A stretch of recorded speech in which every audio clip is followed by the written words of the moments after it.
संत कुर्मदास. या कुर्मदासाला हातही नाही आणि कुर्मदासाला पायही नाही. आपल्याला हातही येत, पायही येत, आपण कीर्तनातच जात नाही आणि आलो तो टाळी बी वाजवत नाही. त्या कुर्मदासाला हातही नाही, पायही नाही, पण ते कुर्मदास त्याच्या आईला म्हणतात, आई मला कीर्तनाला घेऊन चल. ते म्हटलं, कुर्मदासा तुला चालता येत नाही, तुला हलता येत नाही, कीर्तनात गेला तर तुला टाळी सुद्धा वाजवता येते, काय करणारेस कीर्तनात झालं? नाही आई मला कीर्तनाला जायचं. सगळे लोक पैठणला जातात, नाही मला सुद्धा पैठणला जायचंय.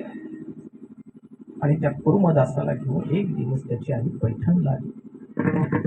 पैठणला आल्याच्या नंतर कीर्तन चालू होते. कुर्मदास कीर्तनामध्ये बसलाय आणि कीर्तनामध्ये बसल्याच्या नंतर कीर्तनामध्ये त्याने ऐकलं काय, आंधळ्याला डोळे देणारा तो पंढरीचा परमात्मा आहे, पांगळ्याला पाय देणारा सुद्धा तो भगवंत आहे, आंधळ्या पांगळ्यांचा तो दाता आहे. त्याला जे नाही त्याला तो देतो. त्याची एकदा कृपा झाली काय होतं, पंगुलंग येते गिरिम मुकम करोती वाचालम पंगुलंग येते गिरिम यत् कृपातमहं वंदे परमानंद माधवम. पांगळा सुद्धा पर्वताच्या शिखरावरती चढू शकतो आणि मुका सुद्धा बोलू शकतो. कधी त्या भगवंताची प्राप्ती झाल्याच्या नंतर, त्या भगवंताची कृपा झाल्याच्या नंतर. त्या कीर्तनामध्ये ऐकलं, आंधळ्याला डोळे देतो, पांगळ्याला पाय देतो तो परमात्मा आंधळ्या पांगळ्याचा दाता आहे.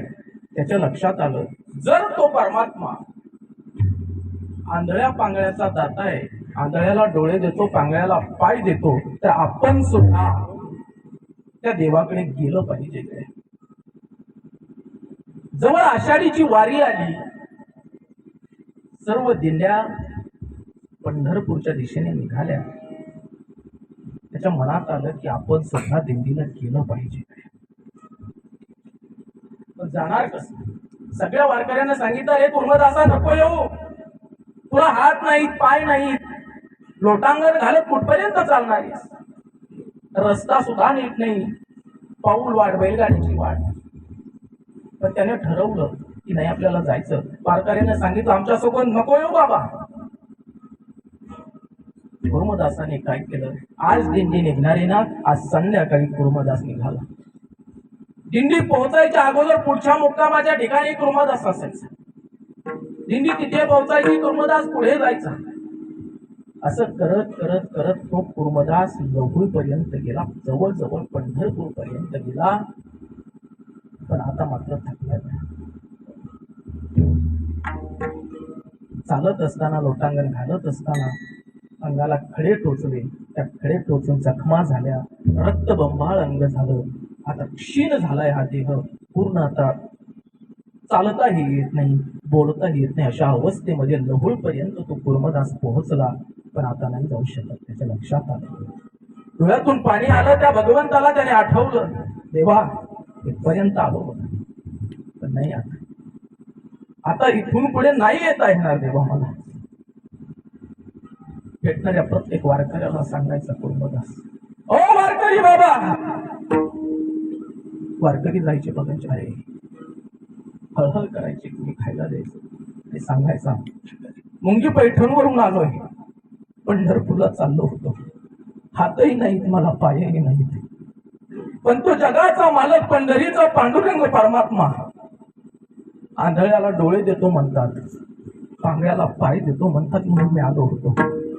आयुष्यात म्हटलं एका पांडुरंगाची भेट घ्यावी म्हणून इथपर्यंत आलो, पण नाही आता नीट लोटांगण सुद्धा घालणं शक्य नाही. आता इथेच माझा देह जाईल. पण तुम्ही चाललाच आहात पंढरपूरला, तर त्या पांडुरंगाला सांगा आणि त्या चंद्रभागेमध्ये माझ्या वतीने एक आंघोळ करा. तुम्ही आंघोळ केल्याच्या नंतर अजून एक आंघोळ माझ्या वतीने करा.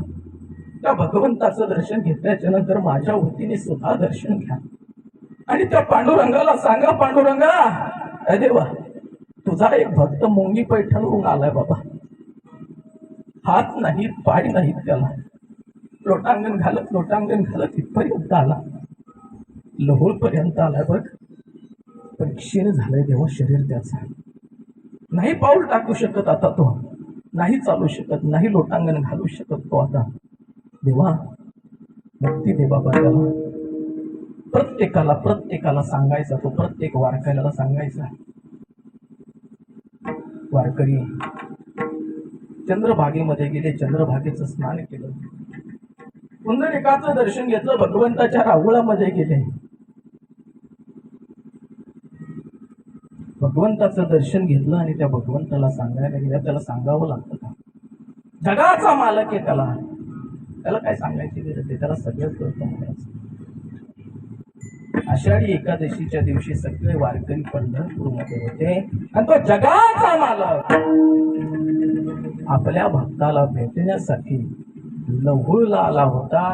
मला सांगा, त्या कुर्मदासाने म्हणावं काय, शेवट तो भला माझा गोड झाला. त्या कुर्मदासाचा शेवट गड्या गोड झाला, कारण देव त्याने जिंकला. देव